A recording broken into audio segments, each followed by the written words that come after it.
importantes. Primeiro, a gente vai precisar, aquilo que nos une é mais importante do que aquilo que possa nos dividir. Na teologia, na escatologia, você pode ter muitos pontos diferentes sobre alguns aspectos de crenças, sobre vertentes escatológicas, vertentes doutrinárias, mas nós não podemos nos dividir nas questões mais importantes. Salvação em Jesus, a Bíblia como regra de fé e prática, o livre sacerdócio do crente. Ele não precisa de intermediário para estar diante de Deus. Sobre a importância daquilo que a gente fala sobre a salvação em Cristo. Aquilo que a gente fala sobre eternidade, céu, sangue de Jesus, a Trindade, Deus Pai, Deus Filho, Deus Espírito Santo. Então, quando nós entendemos que estas e outras questões são mais importantes para a gente do que até a questão escatológica, a questão escatológica vai nos situar para trazer para a gente um entendimento. Então, eu quero dizer para você que você precisa estudar mais do que você recebe aqui. E você tem muito material para você estudar todas as vertentes que você quiser. Hoje, nós vamos entrar já nos aspectos dos sinais da volta de Jesus. Então eu queria, antes disso, a gente coloca para mim, aquele arquivo que eu coloquei, dispensação. Quiser apagar aqui na frente, pode, aqui não. Se quiser apagar aqui, pode, aqui na igreja não. Consegue apagar aqui, tirar esses, ok? Eu compartilhei no grupo da igreja esse mesmo arquivo aqui, para você entender que é o que eu uso como base. Esqueci o meu, eu tenho um de pano feito em casa, quando eu era aluno de seminário. Eu vou trazer para vocês verem, foi feito no pano, pintado no pano, e eu esqueci em cima da mesa, mas eu vou mostrar para vocês. É a mesma coisa. Então nós falamos sobre as dispensações: inocência, consciência, governo humano, patriarcal, lei. E aí nós terminamos essa parte aqui. Pode dar um clique. Eu posso dar um clique aqui também, deixa eu ver. Opa, eu posso controlar daqui, obrigado, Vitor. Olha lá, estou controlando, gente, eu que estou controlando agora. Estudamos sobre inocência, consciência, falamos sobre dispensações, não vamos entrar em outros assuntos, não vamos falar sobre eternidade passada, eternidade futura, não vamos falar sobre a queda de Satanás, isso aí a gente pode achar um dia para falar, mas eu falei sobre as dispensações. Então aqui está na dispensação da inocência, Adão e Eva foram expulsos do paraíso, a expulsão foi um julgamento, a espada que separava eles, porque eles desobedeceram quando comeram do fruto. Então houve uma queda e houve um julgamento. Cada dispensação Deus entra com a sua graça, oportunidades, o homem fracassa e Deus traz o julgamento. Presta atenção, nós vamos chegar lá. Entramos na consciência. Então na consciência eles tinham que sacrificar.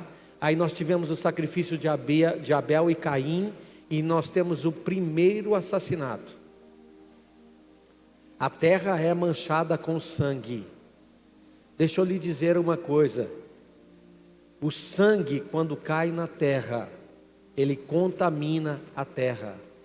No mundo espiritual, sangue é moeda de troca.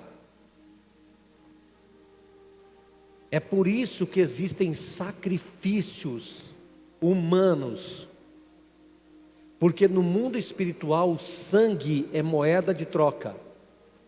Então aqui nós temos o primeiro, por causa de Abel e de Caim, o que eles fazem? Um mata o outro e aí o sangue cai na terra. Existe o primeiro sangue que mancha a terra. Nós vemos que o homem aqui, ele peca, Deus não acha mais no homem nenhuma possibilidade de renovar esse homem, mas a Bíblia diz que aqui existe um homem que andou com Deus. Quem lembra do nome dele? Quem andou com Deus aqui? Quem?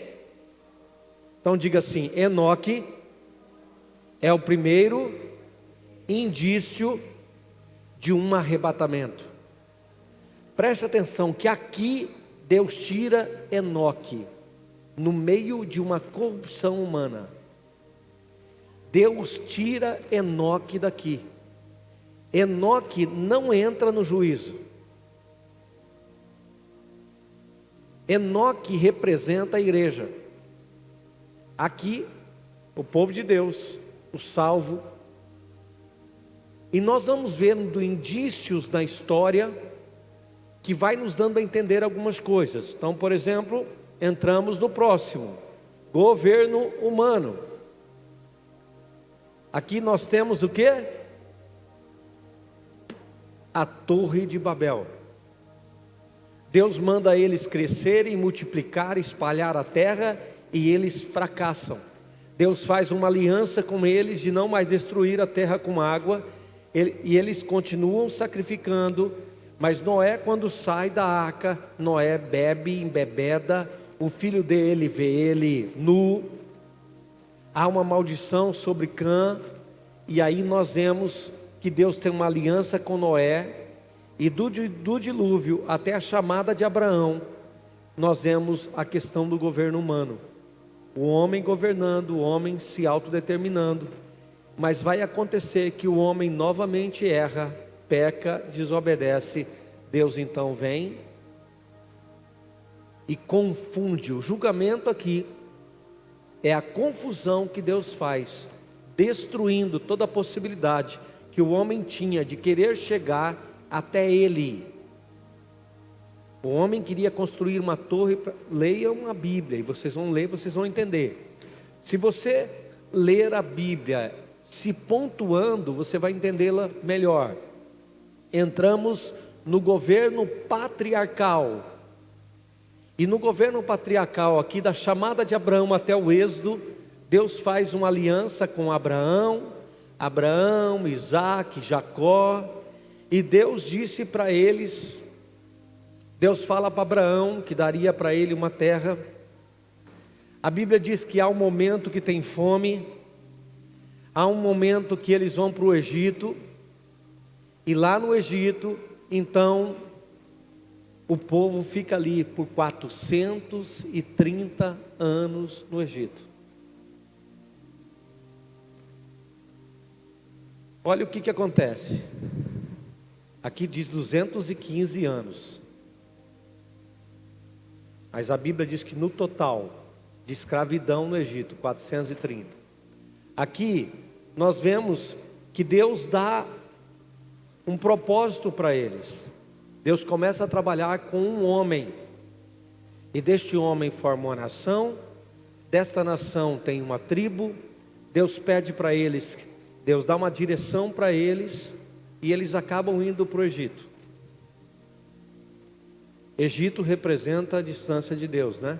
Egito, e eles vão ser escravizados lá no Egito. Então nós vemos aqui que Deus institui, desde o começo, Deus sempre marca o momento. Veja só, na primeira dispensação, Deus então, Ele mata os animais para cozer a roupa e fazer a roupa para Adão e para Eva. Então existe um sacrifício de um animal para cobrir o pecado de Adão e Eva. Em Adão e Eva, Deus dá uma palavra dizendo: olha, a semente, olha, a serpente vai picar a semente da mulher, o calcanhar dela, mas a semente da mulher vai pisar a cabeça da serpente. Em Gênesis 3,15, nós vemos a primeira promessa de Deus sobre a vinda de um Messias, daquele que iria eliminar todo o veneno da serpente. Então nós vemos aqui. E nós entramos no momento patriarcal, saímos do patriarcal aqui quando ele sai. Isso aqui vocês esquecem aqui por enquanto. E aqui do patriarcal nós entramos na lei. Na lei, entramos no período da lei, aonde Deus estabelece com Moisés as tábuas da lei. Agora tem regra, agora tem normativas para o povo, e ele dá 10 mandamentos. Deus começa a trabalhar de uma forma diferente. Mas uma coisa importante era entender qual era que a gente tinha que entender? Que se pecasse em um só mandamento, era como se tivesse pecado nos outros 9. Então a lei só veio mostrar, a Bíblia diz no livro de Gálatas, que a lei se tornou o aio, condutor, para mostrar e apontar Cristo. E é interessante que nós entramos aqui na época da lei. Na época da lei, eles, vejam só, de tudo que Deus fez para eles, Deus estabelece um tempo com eles, de adoração. Eles não eram para adorar outros deuses. Logo depois, com Moisés, eles começam a adorar os bezerros. Eles deturpam o coração deles. E chega um momento na história, que esse é um período maior, que Deus então, a Bíblia diz que Deus os desterra. Deus tira a terra deles, leva eles para a Babilônia e leva eles cativo para a Síria. Então, eles foram levados para Nínive. Veja aqui, essa linha é Israel.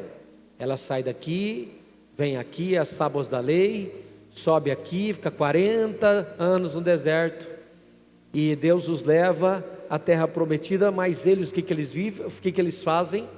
Eles então desobedecem, vão para um julgamento. Eles são desterrados, eles perdem a terra deles. Este é o julgamento. E aqui eles se dispersam na história. Isso acontece no ano 585 a.C. E então tribos são levados para a Síria e tribos são levados para a Babilônia. E aqui você tem os livros de Daniel. E o livro de Daniel é o livro do Apocalipse do Velho Testamento. No livro de Daniel nós vamos ter tantas profecias. Nós temos a história da estátua, que o rei, ele acaba tendo uma visão. E essa estátua fala de todos os reinos. Coloca um texto para mim, Daniel 2,45, por favor. Então, lembra que eles estão agora na Babilônia, eles estão na Síria, eles estão num julgamento, eles estão... Esse é o significado da visão da pedra que se soltou de uma montanha sem auxílio de mãos, pedra que esmigalhou o ferro, o barro, a prata e o ouro. O Deus poderoso mostrou ao rei o que acontecerá no futuro. Acontecerá onde? Acontecerá onde? Daniel fala das coisas futuras. O rei tem um sonho e o sonho dele é uma estátua. A cabeça da estátua é de ouro, o peito é de prata, o quadril é de bronze, as pernas são de ferro, de ferro, e os dedos misturados com barro, os 10 dedos, representam então o período de todas as nações que teriam a supremacia no mundo, até que uma pedra. Coloca o verso 44 para mim, por favor. 44. Na época desses reis, o Deus dos céus estabelecerá vamos ler juntos? Estabelecerá que jamais será destruído e que nunca será dominado por nenhum outro povo. Destruirá todos os reinos daqueles reis e exterminará, mas esse reino durará para... Isto é uma profecia. A estátua que o rei tem coloca o verso 44 e eu vou lá para a imagem. Na época desses reis, o Deus dos céus estabelecerá um reino que jamais será destruído e que nunca... verso 45, por favor. Esse é o significado da visão da pedra que se soltou de uma montanha sem o quê? Auxílio de mãos. Pedra que esmigalhou o quê? Ferro, bronze, barro, prata e o ouro. O Deus poderoso mostrou ao rei o que acontecerá no futuro. O sonho é verdadeiro e a interpretação é fiel. Coloca a imagem para mim que estava antes.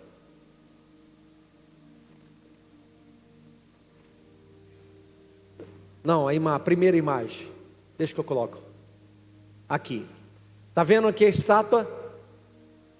Está vendo a estátua? Essa é o sonho. Ó, cabeça de ouro, de prata, de bronze. Ó. E aqui, e os dedos estendidos. E uma pedra lançada na onde? Sem auxílio de mãos. Ela iria destruir todos os reinos. E aí começaria um reino eterno. Deixa eu explicar para você o gráfico que você vai ter na visão dispensacionalista. Aqui pode colocar a estátua. Essa é a visão do rei. Cabeça de ouro, prata, bronze, ferro. E aí tem 10 dedos.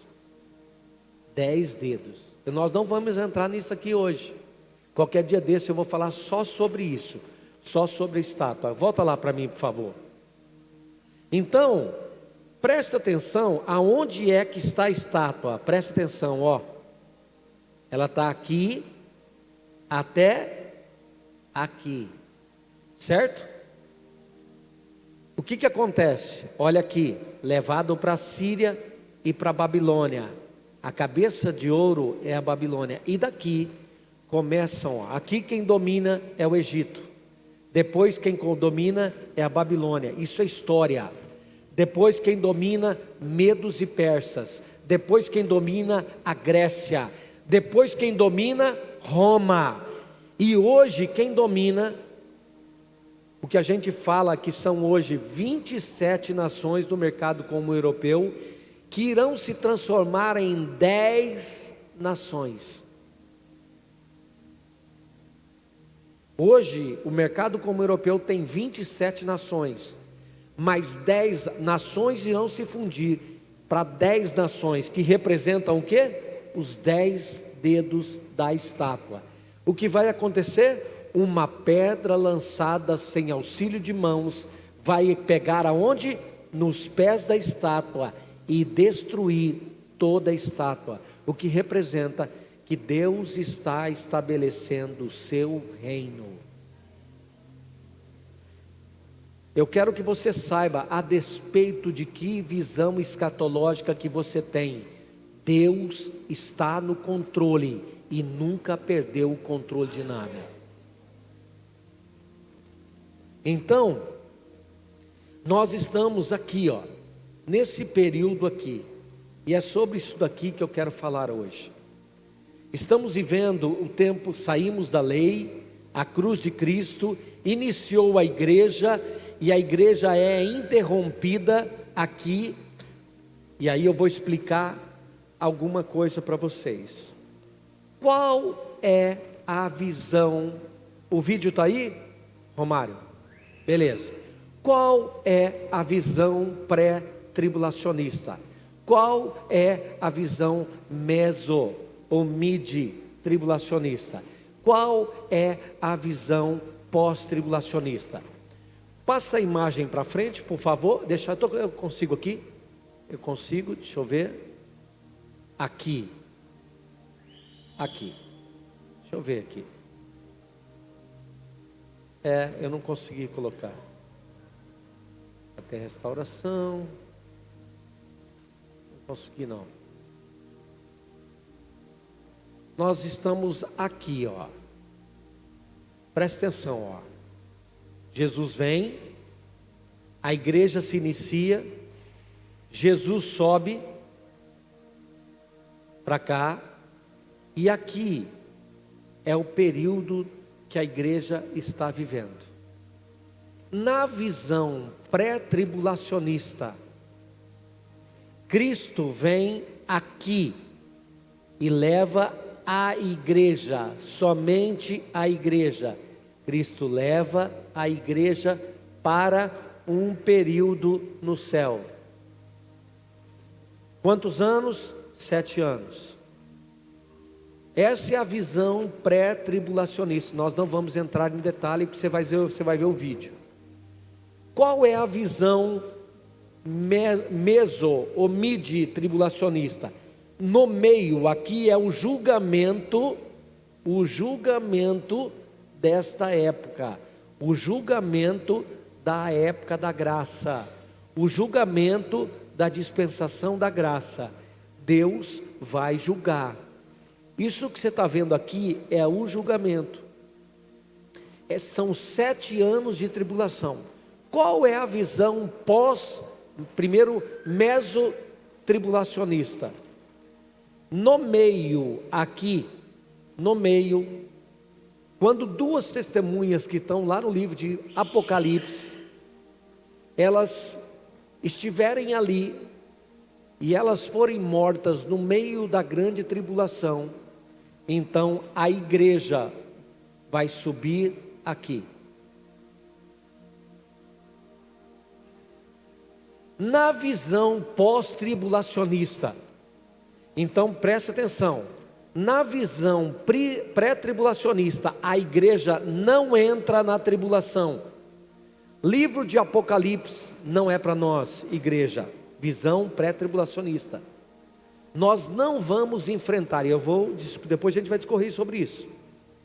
Nós não vamos entrar na tribulação. Vocês vão ver o vídeo daqui a pouco. E na visão midi, a igreja vai viver só 3 anos e meio da tribulação e vai ser arrebatada. E a visão pós? A visão pós, ela tem 2 situações. Ela não acredita que Deus tem um trabalho específico com Israel. Ela não acredita que Deus tem um trabalho especial com Israel, que a Bíblia fala de que haverá uma conversão, que há profecias específicas para Israel, mas o pós, ele não diferencia igreja e Israel. O pré diferencia gentios, igreja e Israel, e entende que o juízo da tribulação é para Israel e para os gentios, porque a igreja vai embora. Para o pós, não há um tratamento especial com Israel, e a igreja entra na tribulação, e ela, segundo o pós, Deus vai proteger a igreja para salvá-la no final da tribulação. Só que vocês estão vendo que aqui, está vendo aqui?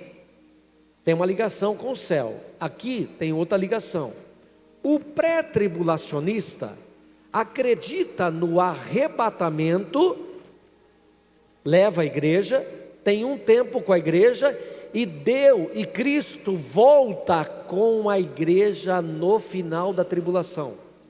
O pós-tribulacionista não acredita que a igreja é arrebatada e que a igreja vai ser arrebatada aqui. E aí depois a gente vai entender como é. E aí, só qual é a dificuldade do pós? Ele não consegue encaixar isso daqui. Onde que vai acontecer o tribunal de Cristo? Que período que vai acontecer? Então tem uma série de inconsistências. Existe ponta solta para o pré, ponta solta para o mid e ponta solta para o pós. Então vamos entender, pós, a igreja vai passar pela tribulação. Agora pasmem você, a tribulação de Apocalipse é alegórica. Tanto para o pós como para o preterista. Aquilo que está no livro de Apocalipse, para o pós-tribulacionista, já está acontecendo daqui até aqui. A igreja já está vivendo isso. Israel já está vivendo isso. Então, para você entender melhor, vamos falar com um cara que entende bem. Ele tem um posicionamento igual ao meu, mas ele vai explicar as três. Vamos colocar o vídeo.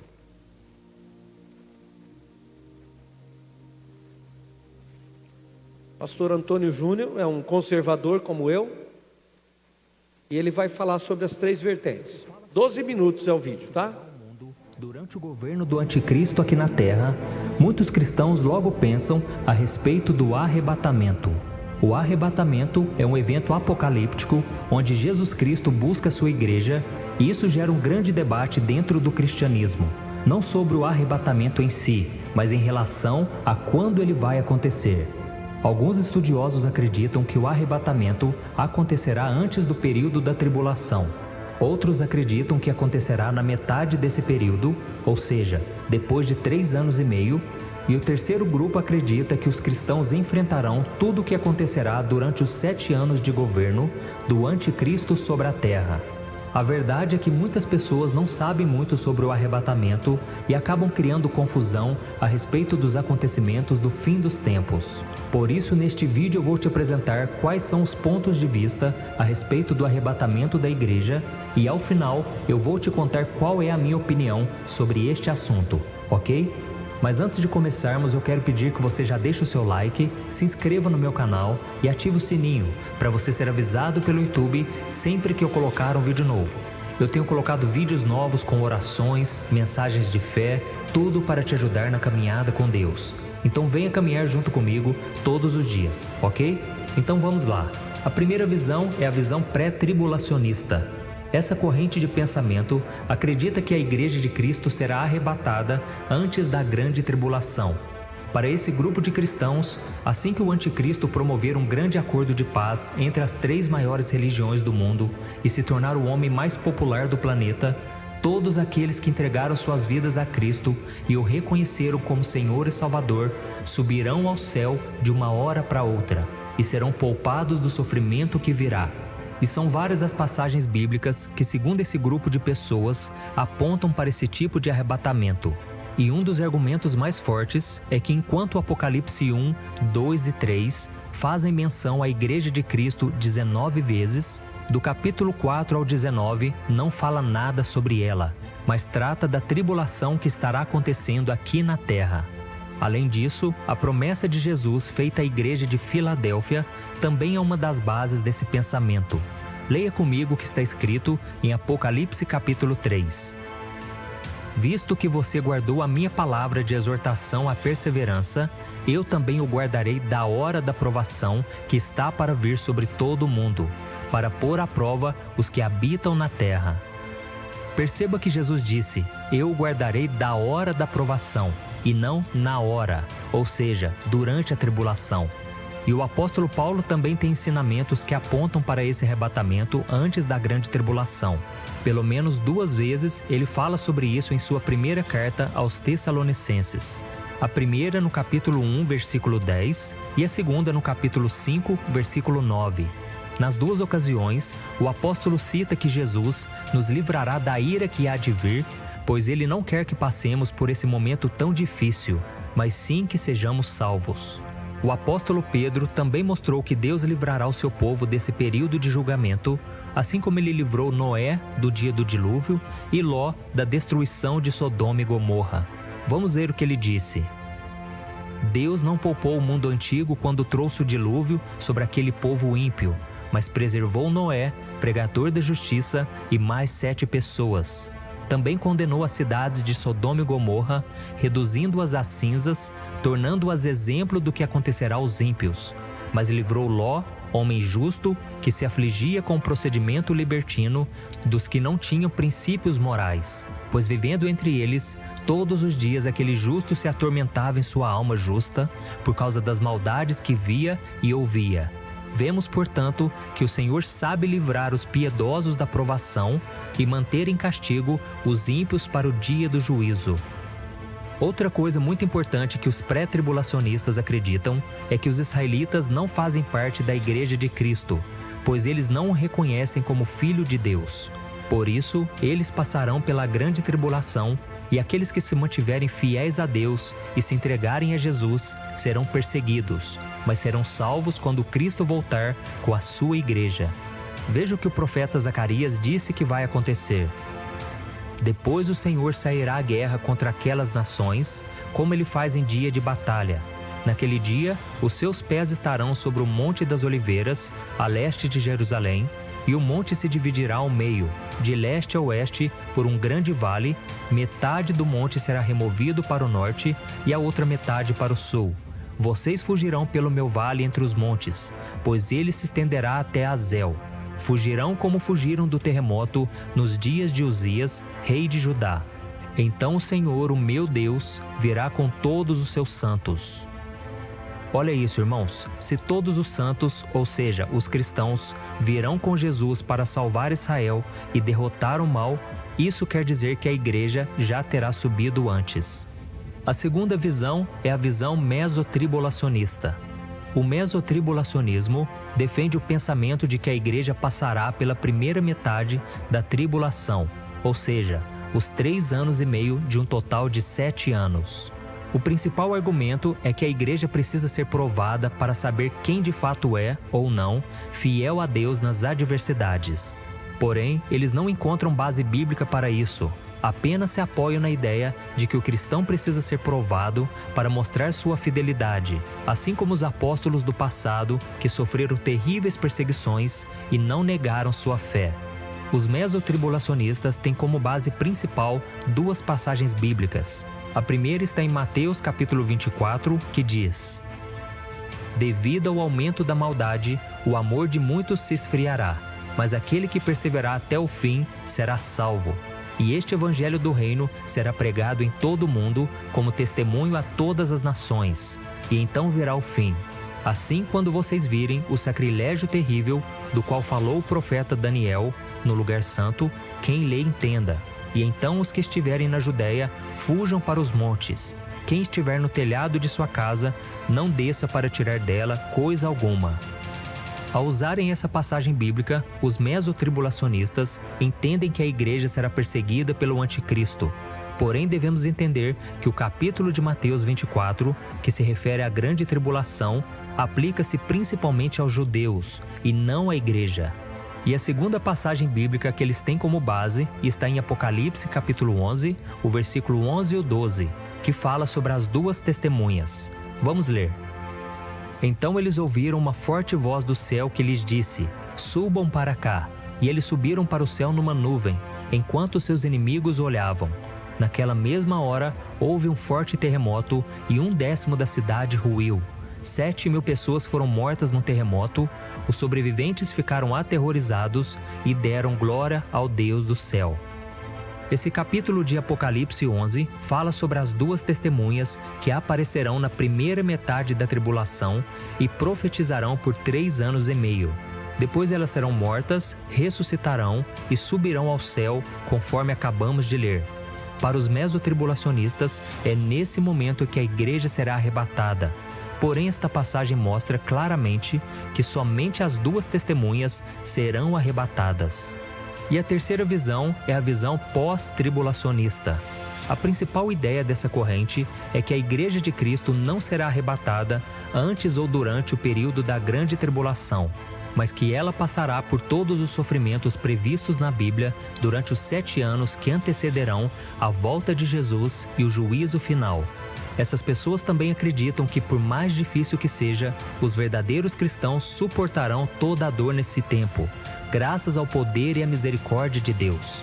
Eles defendem que o arrebatamento acontecerá no final, ou perto do final, da grande tribulação. A igreja irá encontrar com Cristo no ar e em seguida retornar à terra para o início do reinado de Cristo. Em outras palavras, o arrebatamento e a segunda vinda de Jesus para estabelecer o seu reino acontecerão quase simultaneamente. Os pós-tribulacionistas acreditam que a grande tribulação não se trata apenas da ira de Deus contra os pecadores, mas também a ira de Satanás contra os santos, que é a Igreja de Cristo. Vamos ler uma passagem de Apocalipse 13, muito utilizada como argumento do pós-tribulacionismo. A Bíblia diz: Aquele que tem ouvidos, ouça. Se alguém há de ir para o cativeiro irá. Se alguém há de ser morto à espada haverá de ser morto. Aqui estão a perseverança e a fidelidade dos santos. Um outro argumento dos pós-tribulacionistas é que Jesus, quando ele falou sobre o final dos tempos, ele disse que voltará depois de uma grande tribulação. E no livro de Apocalipse, com todas as suas profecias, menciona apenas uma vinda do Senhor, e isso ocorre após a tribulação. Além disso, a ressurreição dos mortos, em Apocalipse 20, versículo 5, é chamada de a primeira ressurreição. Então eles afirmam que, já que essa primeira ressurreição ocorre após a tribulação, a ressurreição associada com o arrebatamento, que está em 1 Tessalonicenses, capítulo 4, versículo 16, não pode ocorrer até então. Então, para concluir, se você esperou até agora para saber qual é a minha opinião sobre o arrebatamento da igreja, eu vou te contar. Eu acredito que nós cristãos, que amamos a Jesus e o servimos de todo o nosso coração, seremos levados ao céu quando o anticristo for revelado, ou seja, antes de começar a tribulação. Eu acredito que nós não passaremos por esses 7 anos aqui na terra, pois a Bíblia diz que quem está em Cristo não está sob condenação e nunca experimentará a ira de Deus. E sim estará na glória com o nosso Senhor e Salvador, que entregou a própria vida na cruz para nos libertar e nos salvar. Mas eu respeito as outras duas correntes e acredito que o foco do cristão deve ser pregar o Evangelho, preocupar-se com a sua salvação e não ficar discutindo ou criando contendas. A Bíblia diz que a volta de Jesus será com poder e grande glória. Sabemos que durante a primeira vinda de Cristo, ele veio de forma humilde, foi rejeitado e desprezado pelos homens. Mas um dia ele voltará como Rei dos Reis e Senhor dos Senhores. Neste dia, o mundo inteiro verá e saberá quem realmente Jesus é. Amém? Por isso, independente se o arrebatamento for antes, durante ou depois da grande tribulação, nós devemos estar sempre preparados, todos os dias, até chegar o momento em que seremos levados para o céu, onde viveremos ao lado do Pai por toda a eternidade. Amém? Eu sou o pastor Antônio Júnior. Se você gostou dessa mensagem, compartilhe com seus amigos, familiares e se inscreva aqui no meu canal. Deus te abençoe.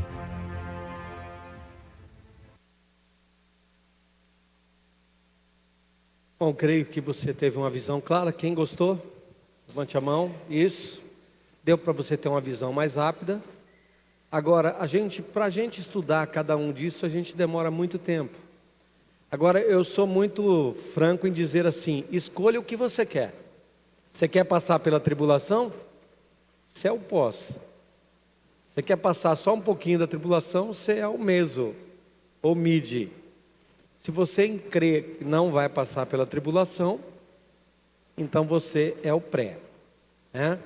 Então, a importância da gente entender que aqui há um julgamento. Em todas as dispensações houveram julgamentos. Nós tivemos a questão da menção de Abraão e Ló, que foi salvo de Sodoma e Gomorra.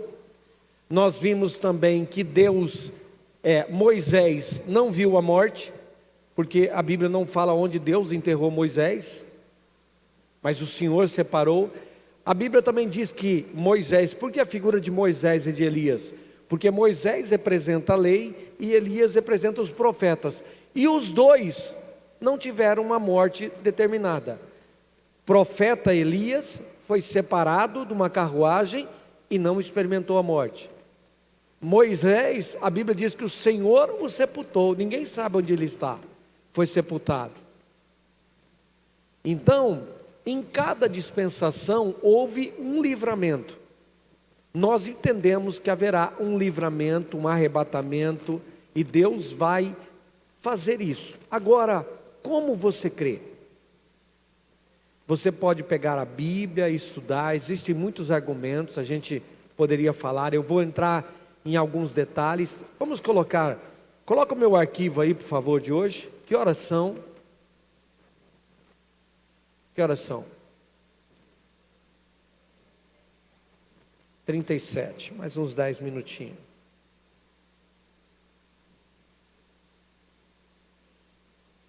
Por favor, coloca o meu segundo arquivo aí. Você está preparado? Por favor. O que nós vamos falar agora é que o arrebatamento vai acontecer. Nós falamos da posição do arrebatamento, mas vai acontecer. E ele terminou dizendo que a importância é que nós estejamos preparados para a volta de Jesus. Esse é o mais importante. Olha lá, pode ir passando, por favor. Sinais da volta de Jesus. Será possível conhecer a data? Não é possível conhecer a data. A palavra de Deus diz em Mateus 24: por isso estáis vós apercebidos, também porque o Filho do Homem há de vir a hora em que não penseis. Não sabemos uma hora, não há uma definição de hora, não há uma definição de tempo. Agora, o que a Bíblia nos deixa a par para a gente estar sinais? Quando é que isso pode acontecer? Deus preparou a sua igreja contando sobre sinais. Tem gente que diz que Jesus não preparou a igreja, que não falou com a igreja, e ele falou. Olha, o próprio Jesus responde: porém daquele dia e hora ninguém sabe, nem os anjos do céu, nem o Filho, mas unicamente meu Pai. Mas considerai isso: se o pai de família soubesse a que vigília da noite havia de vir o ladrão, vigiaria e não deixaria que fosse arrombada a sua casa. Por isso vós estáis apercebidos também, porque o Filho do Homem há de vir. O que ele disse? Que ele vai voltar. Essa é a certeza. Tá ok? Então, o fim está próximo. 1 Pedro 4,7 diz: e já está próximo o fim de todas as coisas. Agora é aqui que a coisa complica para o pós. Porque se Pedro dizia que o fim está próximo, Pedro já dizia que o fim está próximo. Nenhuma daquelas profecias todas da grande tribulação estavam se cumprindo.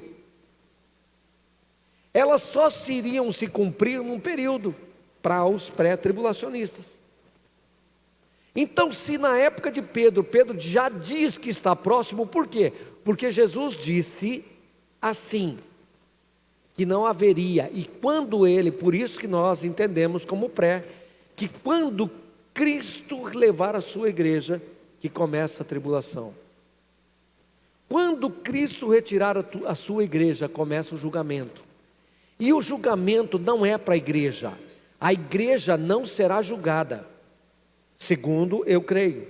A igreja não passará por um julgamento na terra, onde o pós tem dificuldade de explicar. A igreja passará por um julgamento no céu. E aqui há uma diferença. Nós não seremos julgados para condenação, nós seremos julgados para a premiação. A Bíblia diz que a outra palavra vai ser sobre os tribunais, que é o próxima terça-feira. Os julgamentos que Deus vai fazer para a igreja, o julgamento que Deus vai fazer para os ímpios, o julgamento que Deus vai fazer para Israel, o julgamento que Deus vai fazer para falso profeta, a besta, o anticristo, e o último julgamento, quando Satanás será jogado no lago de fogo, é o último julgamento. Então a única coisa que nós diferenciamos é que a igreja não passará por julgamento, porque o julgamento da igreja é para premiação. A Bíblia diz que aquilo que nós tivermos feito por meio da carne, eu não vou falar sobre isso agora, porque senão vou gastar muito tempo, mas nós seremos julgados se fizemos pela carne ou se fizemos pelo Espírito. E lembra das coroas? As coroas serão apresentadas a Jesus. Lembra das bodas do Cordeiro? Haverá uma bodas, o pós não sabe colocar as bodas, porque quando termina a tribulação e Cristo volta e Ele arrebata a igreja, já começa o milênio, não há um espaço, e aqui há uma incoerência. Então eu estou defendendo o meu lado, tá? Mas vamos lá. Já está próximo o fim de todas as coisas, portanto sede sóbrios e vigiai. Pedro já dizia que estava próximo. Por quê? Porque nós poderíamos estar vivendo o princípio das dores, mas não as dores. Capítulo 24 de Mateus não é para a igreja, é para Israel. E a gente vai estudar sobre isso também. Aguardando a vinda de Cristo, o crente estará mais vigilante, mantendo-se longe do pecado, do engano, santificando sua vida, sendo obediente. O objetivo: vigiar, servir de alerta para toda a igreja, principalmente para os crentes despercebidos da brevidade da vinda do Senhor. Jesus orientou-os a terem cautela. O significado de acautelar é pôr de sobreaviso, prevenir, precaver e não passar.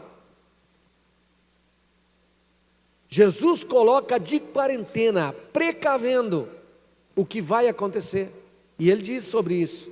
Precisamos conhecer os sinais para ficarmos de sobreaviso. Que sinal haverá da sua vinda? O texto, passou 2, texto-chave, Mateus 24, que vai falar sobre isso. Ele está falando sobre a Israel, vai falar da perseverança até o fim, e ele vai dizer daquilo que vai acontecer também na tribulação, mas ele vai falar do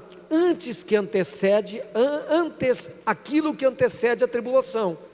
O texto de Mateus é uma profecia com abrangência histórica e escatológica. Em primeiro lugar, diz respeito a Israel e depois se refere à igreja.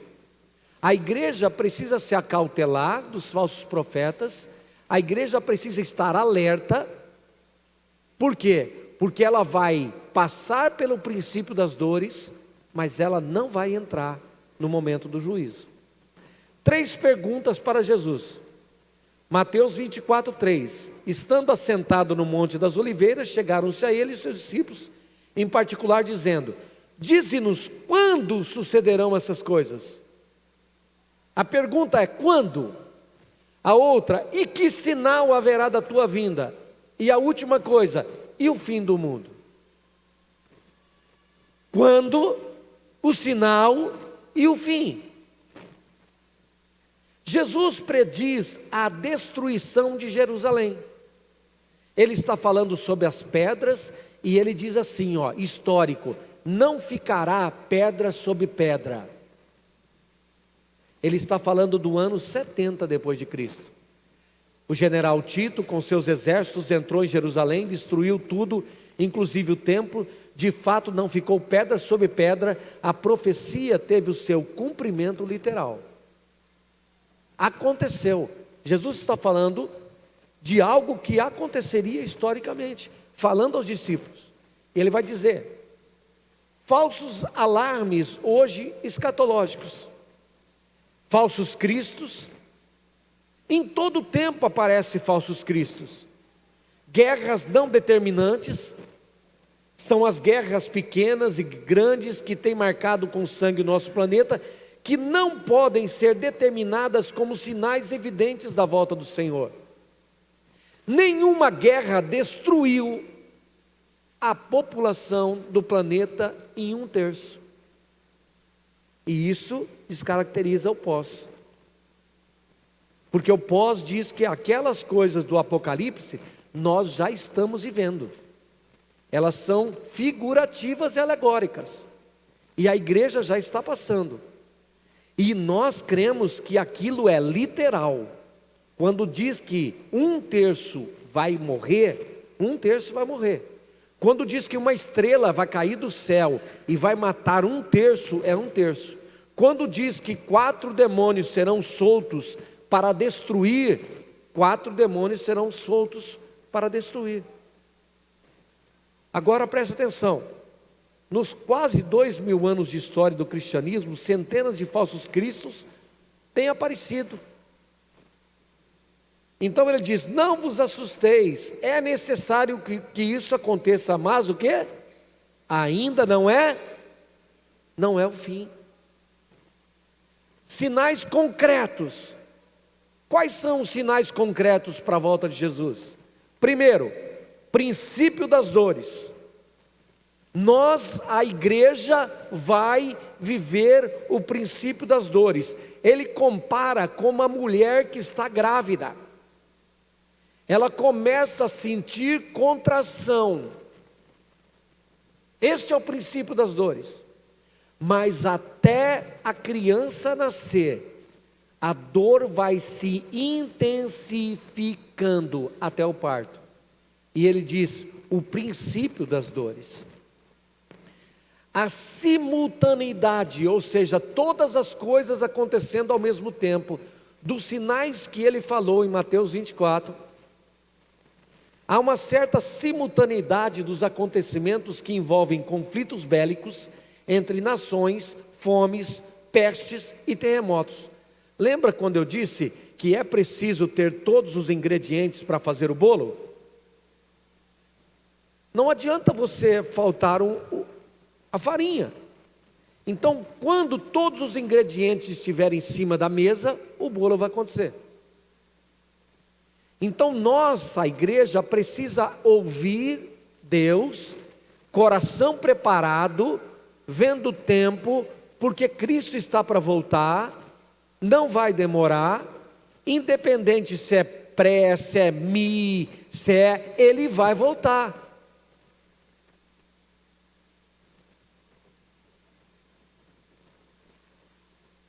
A angústia na terra, versículo 8, Lucas 21, 25, essa angústia está embutida no princípio de dores, sentida pela humanidade e especialmente pela igreja de Cristo. Existe uma perplexidade das criaturas diante dos sinais que se evidenciam na terra. Coloca para mim, alguém leia para mim, não vai dar tempo de a gente ler os textos todos, senão a gente vai ficar muito tempo aqui. Uma neurose coletiva mundial que provoca o desespero, está em Romanos 8, 20, é o pressentimento da chegada do fim. Esse Daniel 12, 5, eu estou sem, está aqui. Daniel 12, 5 vai dizer isso aqui, ó.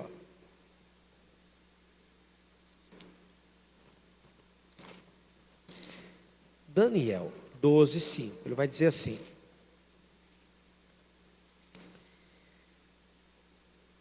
então eu, Daniel, olhei, e eis que estavam em pé outros dois, é isso? 12, 4. Tu, porém, Daniel, encerra as palavras e sela o livro até o tempo do fim. Muitos o esquadrinharão, e o saber, aqui que está essa pegada, ó, e o saber, a outra versão diz, muitos irão por todo lado em busca de maior conhecimento, mas a outra versão diz, o saber se multiplicará. Irmãos, nós estamos vivendo num tempo que as coisas tecnológicas estão crescendo assustadoramente. Nós, esse dia atrás, esteve no jogo de basquete, e no jogo de basquete, futebol americano, tinha humanoides, tinha robôs no meio, andando das pessoas, andando com fisionomia de pessoas. Pode olhar. Nós estamos vendo em Dubai, já que eles estão preparando o ambiente para criar táxi com drone. Já está tendo isso. Nós estamos conhecendo o poder da inteligência artificial. O entendimento está se multiplicando muito rápido. O homem está chegando ao ponto de um conhecimento para entrar, colapsar o mundo. Hoje, basta um aperto de uma mão, num dedinho, que bombas atômicas cruzam o espaço e destroem o planeta. Mas presta atenção, Daniel vai falar sobre isso. Nesses tempos de globalização, a economia mundial, percebe-se a preocupação quando apenas uma economia se descontrola e traz um desassossego total. Às vezes a gente fala, nossa, olha o que vai acontecer. Nós passamos agora recentemente pela pandemia. Nós vimos o que um vírus é capaz de fazer. Nós vimos como podemos ser manipulados pela mídia. Nós vimos o poder que eles têm. Nem nós tínhamos conhecimento. Eu vou dizer uma coisa para vocês. Eu me arrependo de ter vacinado.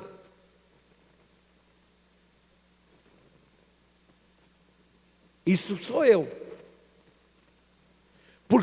De todas as informações que a gente tem, a gente tinha de um lado e do outro, e a gente crê naquilo que a gente quer.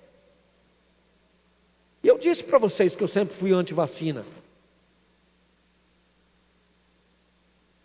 E agora nós vemos um poder grande tentando de todas as formas tirar o direito do pai para vacinar as crianças.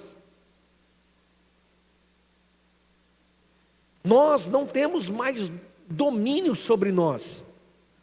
Nós estamos vivendo num mundo globalizado que, amados, nós estamos vendo agora a manipulação na mídia pró-Israel, contra Israel. Nós estamos vendo agora. Nós vimos o nosso presidente, fez tudo contra, se posicionou contra Israel, mas quando o ex foi lá, por uma palavra, por uma situação, agora ele foi lá no aeroporto receber as pessoas que estavam chegando da faixa de Gaza. Irmãos, deixa eu dizer uma coisa para vocês. Eu olho para aquele Dino, para mim é um homem endemoniado. Nós estamos entregues nas mãos de homens maus. E você quer uma verdade? Quer uma verdade? Olha o que diz 1 Timóteo capítulo 3, coloca para mim, querido.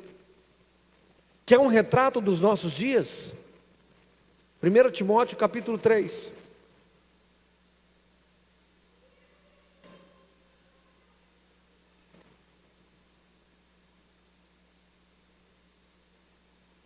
É esse o texto de Timóteo? Não é isso não.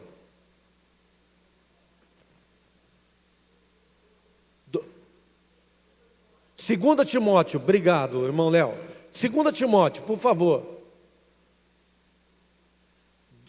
É isso? Não. Queridos, 3:1. 3:1, filhão. Saiba disto. Quando vai ser? Diga comigo. Sobrevirão o quê? Então por que muitos estão pregando que o mundo vai melhorar? Por que muitas vezes estamos tendo uma pregação de que vai tudo melhorar? Por que a Bíblia diz que nos últimos dias sobrevirão o quê? Agora preste atenção, que tempos são esses? Continua. Deixa eu ver se eu consigo. Os homens serão egoístas, avarentos, presunçosos, arrogantes, blasfemos, desobedientes aos pais, ingratos, ímpios, sem amor pela família, irreconciliáveis, caluniadores, sem domínio próprio, cruéis, inimigos do bem, traidores, precipitados, soberbos, mais amantes dos prazeres do que amigo de Deus, tendo aparência de, mas fazem o quê? Negando o seu poder. Afaste-se de quem? Desses. São estes os que se introduzem pelas casas, conquistam mulheres instáveis, sobrecarregadas de pecados, os quais se deixam levar por toda espécie de desejos. Eles estão sempre aprendendo, mas jamais conseguem chegar ao conhecimento da verdade. Como Janes e Jambres se opuseram a Moisés, esses também resistem à verdade. A mente deles são o quê? Reprovados na onde? Na fé.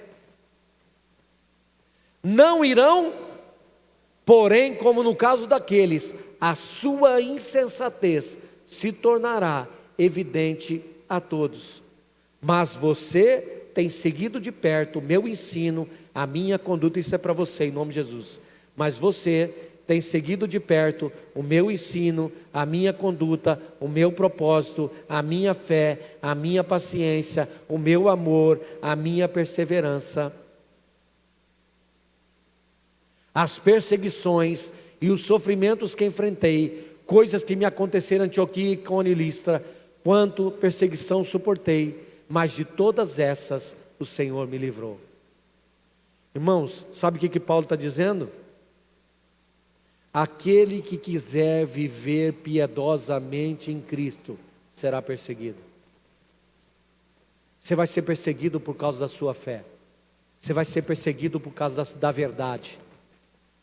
Daqui uns dias, amados irmãos, deixa eu dizer uma coisa. Tenha uma Bíblia escrita, faça bom uso dela, porque daqui uns dias, quem só tem a Bíblia digital, é só um cliquezinho, para você não ter mais acesso. Inclusive as Bíblias agora que estão sendo reeditadas, várias partes delas estão sendo tiradas.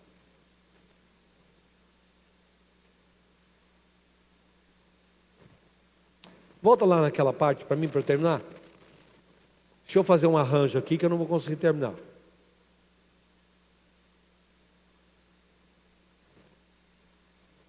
Estou passando aqui, tá?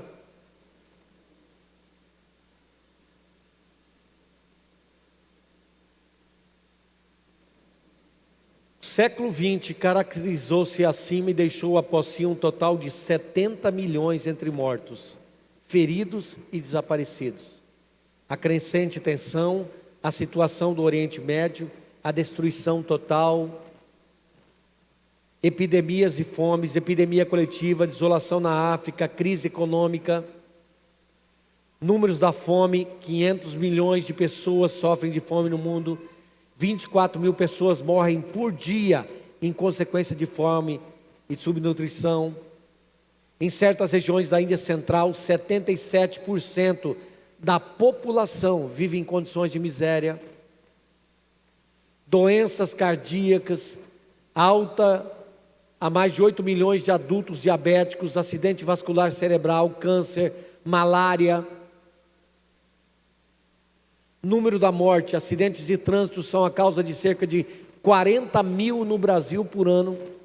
Cerca de 1 milhão de pessoas morreram na guerra do Iraque. Deixa eu lhe dizer.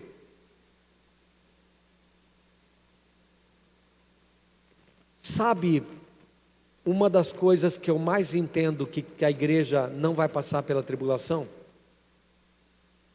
Porque o casamento de Cristo e a noiva, da noiva e o noivo, se parece com o casamento judaico. O filho está na casa do pai, para ele ir buscar a noiva, ele vem até a metade do caminho, a noiva sai da casa dela e vai até a metade do caminho, E ele não volta, ele não vai para outro lugar, ele volta para a casa do Pai.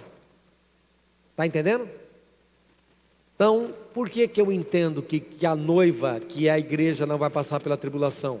Porque o encontro de Cristo nos ares com a noiva é para onde o noivo vai levar, para a casa do Pai. Ele vem da casa do Pai, pega a noiva nos ares, nas nuvens, leva a noiva de volta para a casa do Pai, aonde vai ter a festa do casamento. Essa é a maior analogia que você pode ter.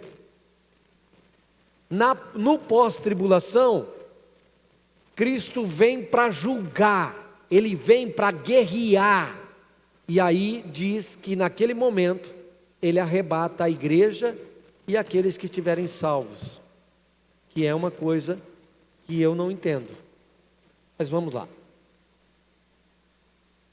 Parou? Travou?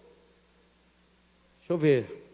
Aquecimento global, aumento da ciência. Olha, aumento da ciência. A humanidade tem feito. Tu, porém, Daniel, texto que nós lemos. Sinais atuais: globalização, ecumenismo, iniquidade, apostasia, depreciação da Bíblia, hipocrisia, rebelião e outros. Economia globalizada. Irmãos, está tudo misturado. Ameaça de uma igreja mista, de uma igreja que é uma única igreja, uma única moeda, um único governo. Nós estamos caminhando para uma única igreja, uma única moeda e um único governo. Quem vai ser o governador?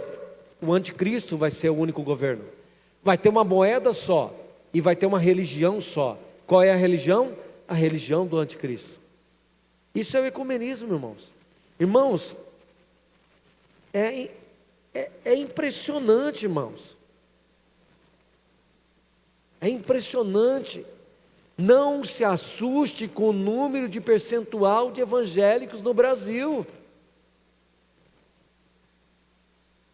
Eu sempre digo que é igual a igreja que vai ser arrebatada, é a igreja dos 50%. 5 ficaram, 5 foram, porque 5 estavam preparadas. Então eu creio que 50% daquilo que nós dizemos evangélico no mundo, no Brasil e no mundo, vão ficar. Porque foram crentes nominais, não tiveram comprometimento com Jesus, não amaram Jesus de fato, não estavam dispostos a viver por Ele. E nós estamos próximos da volta de Jesus. Pastor, mas isso foi falado há 20 anos, então agora eu estou mais próximo do que há 20 anos. Pastor, e se demorar mais alguns anos? Eu preciso estar vivendo o meu dia como se fosse o último dia da minha vida.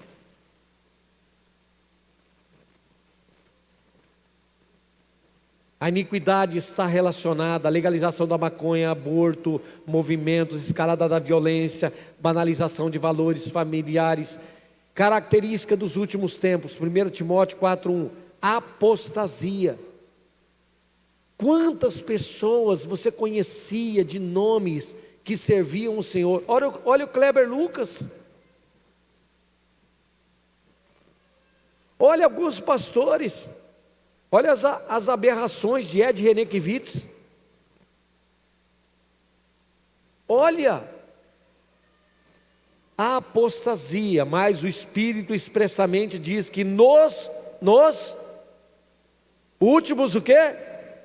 Apostatarão alguns da fé, dando ouvido a espíritos enganadores e doutrina de demônios. A apostasia constitui-se no abandono premeditado e consciente da fé cristã. É uma característica marcante dos últimos tempos e um dos pontos mais fortes dos sinais concernentes à volta de Cristo. A apostasia. O que é apostasia? Desvio da fé. Eu quero terminar aqui. Eu quero pedir que você fique de pé.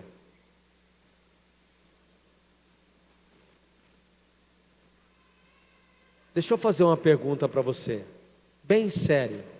Se Cristo voltasse agora, esqueça a escatologia.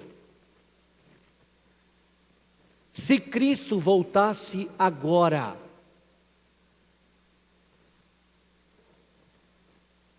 você iria ou ficaria? Isso é sério, irmãos. Se Cristo voltasse agora, independente do que pré-me disse, se Ele voltasse agora, você está pronto para ir? Ah, pastor, eu vou, peraí, deixa eu olhar meu coração para ver como é que eu estou. A única coisa que Jesus falou para você é: se prepare, porque eu vou voltar logo. Esteja preparado, porque eu vou voltar. Esta verdade você não pode esquecer. Independente de posicionamento, você tem que estar preparado. Você tem que começar o dia preparado, terminar o dia preparado. Você tem que estar dizendo assim: Jesus, a palavra que eu e você precisamos declarar todo dia: Maranata. O que significa Maranata? Ora vem, Senhor Jesus. Porque quando você declara Maranata, ora vem, Senhor Jesus, você está dizendo: Jesus, venha, porque eu estou preparado. Eu quero orar por você. Feche os seus olhos. Mas eu gostaria de dar uma oportunidade para você agora. Nós estamos falando de coisas que vão acontecer. Coisas que ainda não aconteceram, mas vão acontecer. Deus sempre te dá a oportunidade. Deus sempre, em toda a história, agiu com graça, misericórdia e amor. E cada vez, hoje eu estive num velório, e eu fiz uma oração e muitas pessoas entregaram a vida a Jesus. E cada vez que eu tiver a oportunidade, eu quero dar essa oportunidade a você, de entregar sua vida a Jesus, de estar preparado, descer as águas do batismo, se tornar um discípulo, dizer: ei, eu abandono a minha vida para viver uma vida com Jesus, e estar preparado para aquele dia. Sabe, a verdade é, Ele vai voltar, e Ele está próximo de voltar. Então feche os seus olhos, não olha para mim não. Eu queria orar aqui. Se você quer entregar sua vida a Jesus, ora comigo. Repete comigo se você quer orar. Diga: Jesus, entra no meu coração agora. Repete comigo, diga: Jesus, entra no meu coração agora. Transforma a minha vida agora. Me dá certeza de que quando o Senhor chegar aqui, eu possa ir com o Senhor e estar preparado para ir com o Senhor. Senhor, nessa noite, eu entrego o meu coração a Jesus. Diga: eu entrego o meu coração ao Senhor. E me ajuda a viver todos os dias da minha vida preparado, pronto, para que naquele dia, quando o Senhor me chamar, eu suba para estar para sempre com o Senhor. Obrigado, Jesus. Diga para Ele: obrigado, Jesus. Ainda de olhos fechados. Alguém que orou comigo nessa noite? Levante a sua mão, eu quero orar por você. Há alguém aqui, algumas pessoas. Amém, amém, amém. Eu não vou chamar você para vir aqui na frente, não. Só continua com sua mão levantada que eu vou orar por você. Onde você está? Você quer confirmar? Se você ainda não confirmou, levante a sua mão. Jesus, essas pessoas te aceitaram espontaneamente. Eu te peço agora, assim como o Senhor traz a certeza ao meu coração, traga certeza ao coração delas. Enche o coração delas de esperança. Dá a elas o